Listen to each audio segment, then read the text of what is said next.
ഉമ്മൻചാണ്ടി ഫൗണ്ടേഷന്റെ നേതൃത്വത്തിൽ ഉമ്മൻചാണ്ടി അനുസ്മരണവും സർവമത പ്രാർത്ഥനയും നടന്നു. DCC president P Rajendra Prasad ഉദ്ഘാടനം ചെയ്തു. ഉമ്മൻചാണ്ടി ഫൗണ്ടേഷന്റെ നേതൃത്വത്തിൽ ആണിയടി ജംഗ്ഷനിലെ ഉമ്മൻചാണ്ടി നഗറിലാണ് ഉമ്മൻചാണ്ടി അനുസ്മരണവും സർവമത പ്രാർത്ഥനയും സംഘടിപ്പിച്ചത്. DCC president P Rajendra Prasad ഉദ്ഘാടനം ചെയ്തു. അങ്ങോട്ട് മാറി നിന്ന് സംസാരിക്കും, കുറച്ചുപേർ അപ്പുറത്ത് ചായ കുടിക്കാൻ പോകും. ഇത് രാവിലെ ആ വാഹനം ജില്ലയുടെ അതിർത്തിയിൽ എത്തുമെന്നാണ് ഞങ്ങൾക്ക് അറിയിപ്പ് കിട്ടിയത്. ആ വാഹനം വന്നത് വൈകിട്ടാണ്.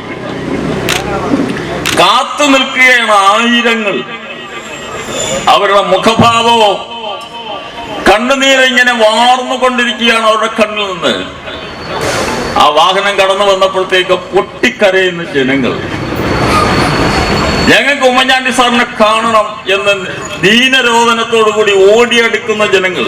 യൂത്ത് കോൺഗ്രസ് സംസ്ഥാന പ്രസിഡന്റ് രാഹുൽ മാങ്കൂട്ടത്തിൽ മുഖ്യപ്രഭാഷണം നടത്തി. വീട്ടിലെ സ്വീകരണ മുറിയിൽ ഇരുന്ന് കണ്ടാൽ പോരാ. കാരണം ഈ കാത്തു നിൽക്കുന്ന മുഴുവൻ മനുഷ്യന്മാരുടെയും ജീവിതത്തിൽ ഒരു തരത്തിൽ അല്ലെങ്കിൽ മറ്റൊരു തരത്തിൽ പ്രത്യക്ഷമായോ പരോക്ഷമായോ ഏറ്റവും ചുരുങ്ങിയത് ഒരു ഉത്തരവിനടിയിൽ ഒപ്പായോ എങ്കിലും സ്പർശിച്ചിട്ടുള്ള ഒരു മനുഷ്യന്റെ അവസാന യാത്രയിൽ ഞങ്ങൾ എല്ലാവരും നിർബന്ധമായി പങ്കാളികളാകണമെന്ന നിശ്ചയദാർഢ്യത്തിന്റെ ഭാഗമായിട്ടാണ് ഓരോ മനുഷ്യന്മാരും അവിടേക്ക് ഓടിക്കൂടിയത്. സംസ്ഥാന വൈസ് പ്രസിഡന്റ് അനു താജ്, കോൺഗ്രസ് നേതാക്കളായ MV ശശികുമാരൻ നായർ, Y ഷാജഹാൻ, ശൂരനാട് സുവർണൻ, ഗ്രാമപഞ്ചായത്ത് അംഗങ്ങൾ തുടങ്ങിയവർ പങ്കെടുത്തു. വൈകുന്നേരം നടന്ന സമാപന സമ്മേളനം ഡോക്ടർ മരിയ ഉമ്മൻ ഉദ്ഘാടനം ചെയ്തു.